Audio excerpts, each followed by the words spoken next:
two number is equal to 4 times of their product, then the ratio of the number is।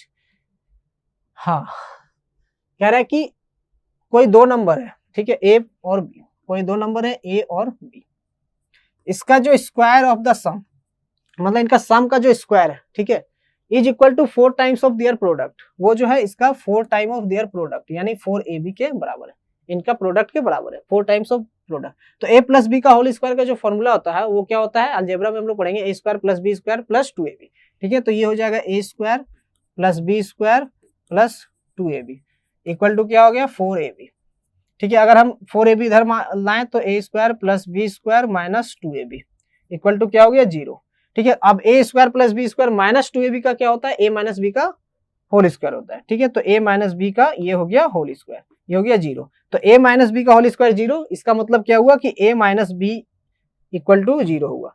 तो a equal to क्या होगा, a equal to be होगा, ये आपका निकला। जब a इक्वल टू बी हुआ तो a बाई बी क्या हो जाएगा, a बाई बी हो जाएगा आपका 1/1, तो 1:1 आपका आंसर होगा, 1:1 आपका आंसर होगा, ठीक है।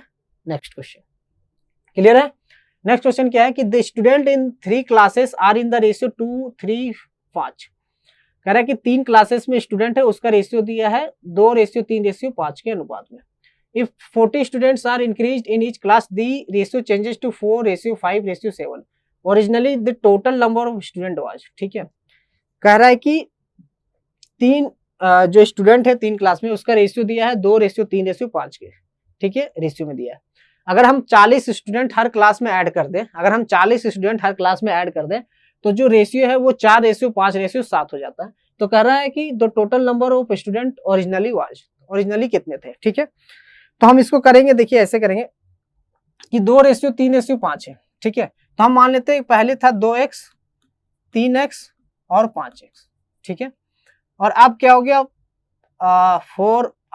4y, 5y और 7y, ठीक है।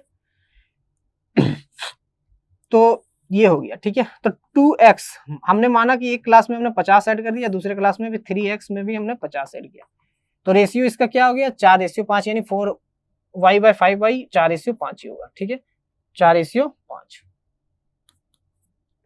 तो ये हो गया 10x बराबर इक्वल टू 250, ये हो गया 12x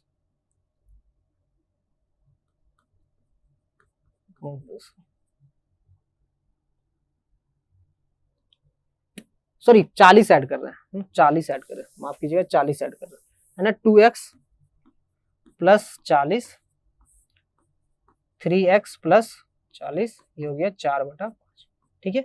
मान लीजिए स्टूडेंट थे 2x फिर 3x, ठीक है, 2x 3x 5x, उसमें हमने 40 ऐड किया, इधर भी इसमें भी 40 ऐड किया, रेशियो क्या आ गया 4:5। तो ये हो जाएगा 10x plus 200 equal to 12x plus 160, ठीक है। तो ये हो जाएगा 2x equal to 200 minus 200 minus 160 यानी 40। तो x बराबर क्या आ गया 20, x बराबर 20 आ गया। तो total number of student originally क्या था 5, 3, 8, 2, 10, 10 गुना 20 यानी 200, क्या आ जाएगा 200, ठीक है। इस तरह से हम इसको सॉल्व कर सकते हैं, ये आपका मेथड हो गया। लेकिन इसको हम लोग शॉर्ट तरीके से कैसे करेंगे ये मैं आपको बताऊंगा अभी, ठीक है। इसको शॉर्ट तरीके से कैसे करेंगे ये हम बताएंगे, ठीक है, ये अभी आपको हम बताएंगे। देखिए यहाँ पे आप देखिए कि जो 2 था रेशियो 2:3 था। तो ये जो मेथड शॉर्ट मेथड है ये तभी अप्लाई होगा जब सेम नंबर ऑफ से हम इंक्रीज या डिक्रीज कर रहे हैं, ठीक है, सेम नंबर्स, ठीक है, जो इक्वल नंबर से, मतलब कोई दो पर्टिकुलर चीज में हम लोग इक्वल नंबर से इंक्रीज या डिक्रीज करें तब, ठीक है। अगर इक्वल नहीं होगा तो नहीं करेंगे। सेम करने के मतलब यहाँ पे 40 स्टूडेंट, ठीक है, 40 स्टूडेंट जो है ये एज वगैरह का क्वेश्चन में भी आपको काम देगा ये ट्रिक, ठीक है। ये शॉर्टकट मेथड ट्रिक नहीं है, ये मतलब इसी मेथड से आया है। जब मैं आपको समझाऊंगा तो आपको समझ में आ जाएगा, ठीक है। तो अगर सेम नंबर ऑफ अमाउंट से अगर इंक्रीज हो रहा है डिक्रीज हो रहा है, ठीक है, तो सेम नंबर होगा, दोनों में सेम मतलब अमाउंट से इंक्रीज या डिक्रीज हो रहा है तो ये काम आएगा, ठीक है। ये मतलब हम लोग मेथड अप्लाई करेंगे। तो 2 था 3 हो गया, ठीक है। अब क्या है 4 और 5 हो गया, 4 से 5 हो गया, 4 से 5 हो गया। तो इसका जो वैल्यू होगा 2 से 3 था, अब 4 से 5 हो गया। तो यहाँ पे देखिए रेशियो का डिफरेंस क्या है, रेशियो का डिफरेंस 2 है, रेशियो का डिफरेंस 2 है, ठीक है। यहाँ पे रेशियो का डिफरेंस 2 है, यहाँ भी रेशियो का डिफरेंस 2 है, ठीक है। तो यहाँ रेशियो का डिफरेंस इसमें सेम बन जाता है। क्या होता है? रेशियो का डिफरेंस सेम बन जाता है। तो यही जो रेशियो का डिफरेंस है 2, इसका वैल्यू आपका 40 के बराबर होगा, जो अमाउंट इंक्रीज या डिक्रीज हो रहा है। ठीक है, अमाउंट इंक्रीज या डिक्रीज हो रहा है। तो 1 का वैल्यू आपका 20 के बराबर होगा, तो 2 3 5, 5 3 8, 8 2 10, 10 का वैल्यू क्या हो जाएगा? 200 के बराबर हो जाएगा। ठीक है, क्लियर है? ठीक है, एक क्रॉस मल्टीप्लीकेशन मेथड भी होता है कि इसको आप मल्टीप्लाई कीजिए, इसको मल्टीप्लाई कीजिए। क्या है? 4 3 12, 5 दूनी 10, यानी 12 माइनस 10 यानी 2। ठीक है, डिफरेंस क्या है? 2। तो 2 का वैल्यू 40 के बराबर हो जाएगा, तो 1 का वैल्यू 20 के बराबर, तो 10 का वैल्यू 200 के बराबर हो जाएगा। तो ये क्रॉस मल्टीप्लीकेशन मेथड जो है हम लोग डिटेल में पढ़ेंगे, आने वाले क्लास में पढ़ेंगे। ठीक है, उसको अच्छे से और समझाएंगे। ठीक है, तो यहाँ पे आप समझिएगा कि 2 से 3 हो गया और यहाँ 4 से 5 हो गया, तो डिफरेंस, रेशियो का डिफरेंस क्या हुआ? 2 का। तो 2 का वैल्यू 40 के बराबर, 1 का वैल्यू 20 के बराबर, तो 10 का वैल्यू 200 के बराबर। ठीक है, लेकिन ये तब होगा जब आप देखिएगा कि सेम अमाउंट से इंक्रीज या डिक्रीज हो रहा है दोनों में, दोनों केस में सेम अमाउंट से होना चाहिए। ठीक है, अगर यहाँ पे सेक्शन 1 में 40 होता, मतलब क्लास 1 में 40 होता, क्लास 2 में अगर 50 होता तो नहीं होता। ठीक है, तो नहीं होता। क्लियर है? चलिए नेक्स्ट क्वेश्चन जो है इसी टाइप का है, इसको हम लोग ट्रिक्स से करेंगे, जो अभी हम लोग मेथड पढ़े कि 1 2 3 तीन नंबर है, 1 रेशियो 2 रेशियो 3 में, अगर हम सब में 5 ऐड करें तो जो नया रेशियो है 2 रेशियो 3 रेशियो 4 हो जाएगा।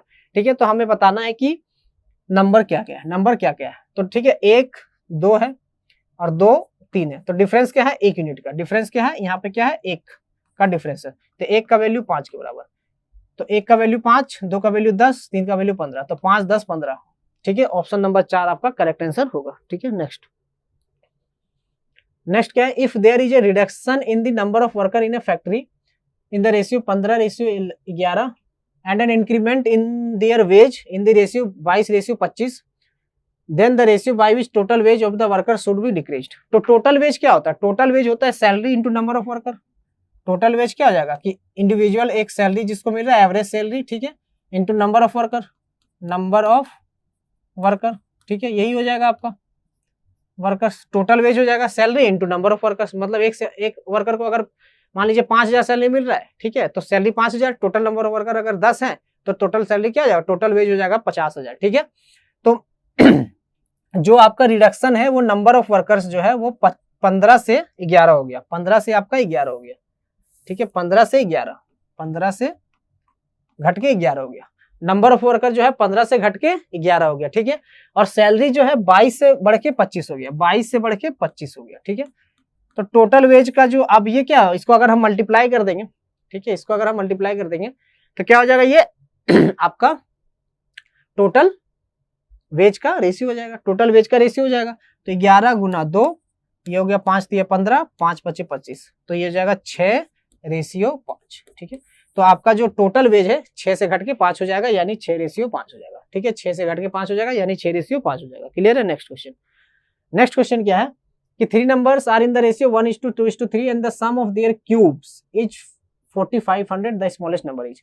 ठीक है, यहाँ पे क्यूब है ना, तो 3 नंबर है जो 1 2 और 3 का रेशियो में है, तो इसका क्यूब क्या आएगा? 1 का क्यूब 1 होता है, 2 का क्यूब 8 होता है, 3 का क्यूब 27 होता है। ठीक है, 27 होता है।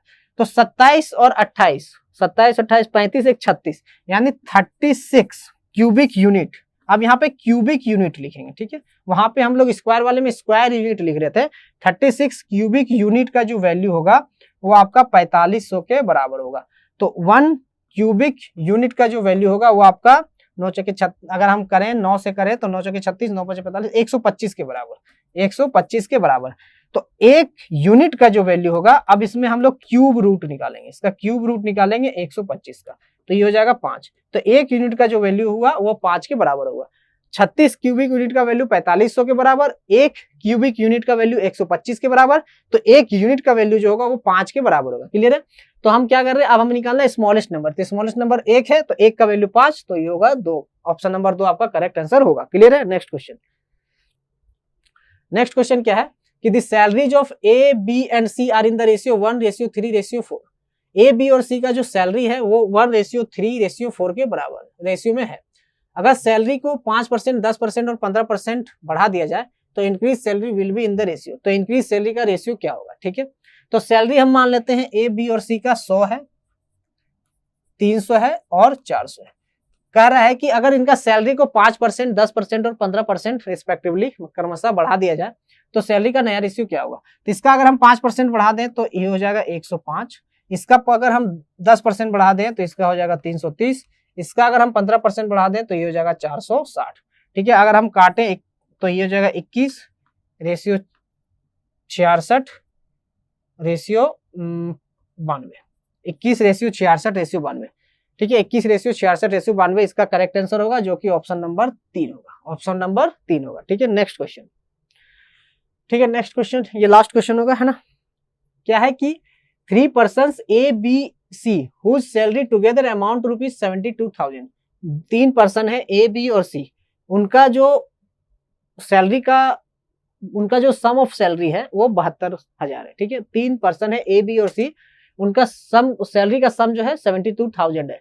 ठीक है, spends 80%, 85% and 75% of their salaries respectively.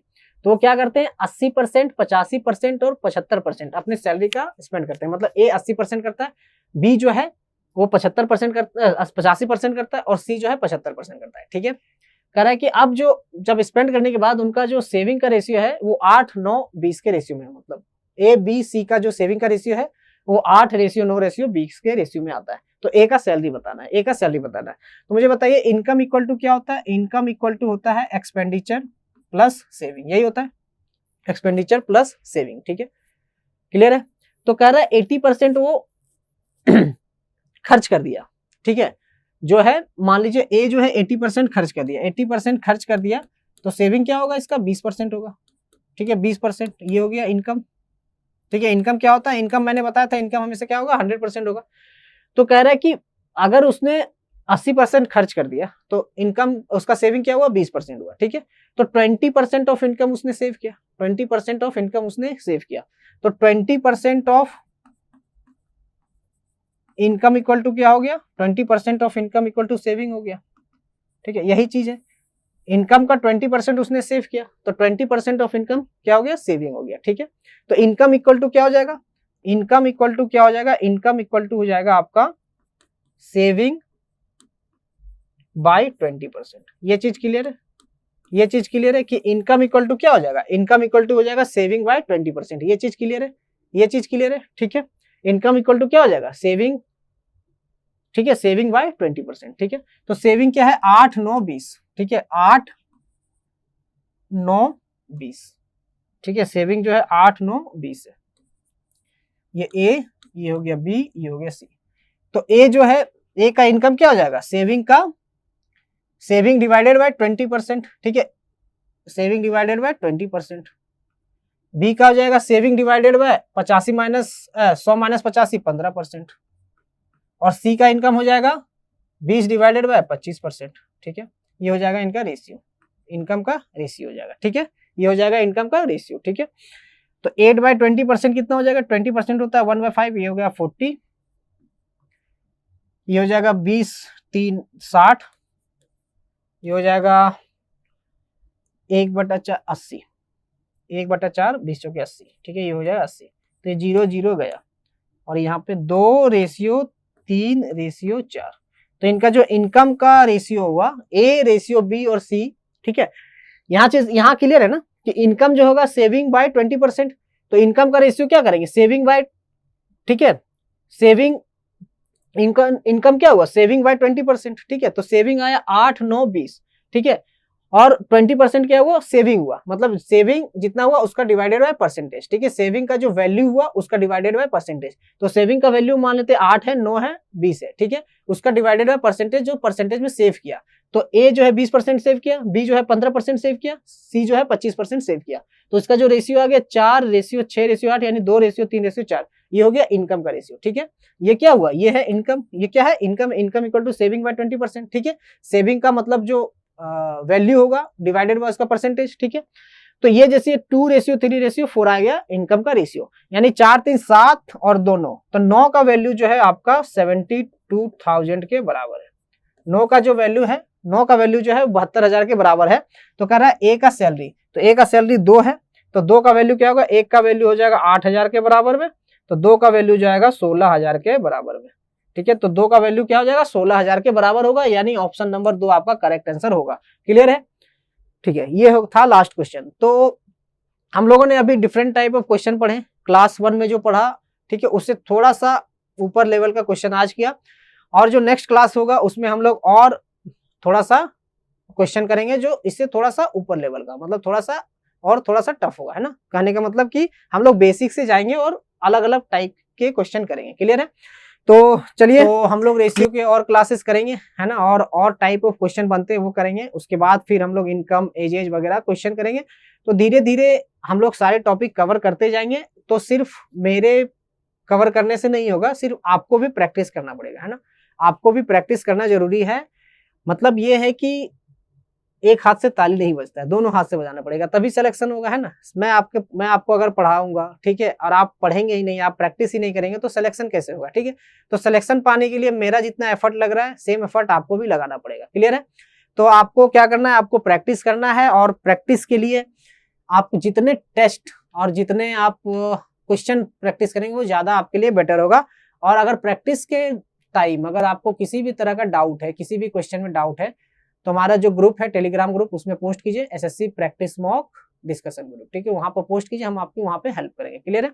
चलिए, ठीक है, तो मिलते हैं अगले क्लास में। ठीक है, इस क्लास के लिए बहुत बहुत धन्यवाद।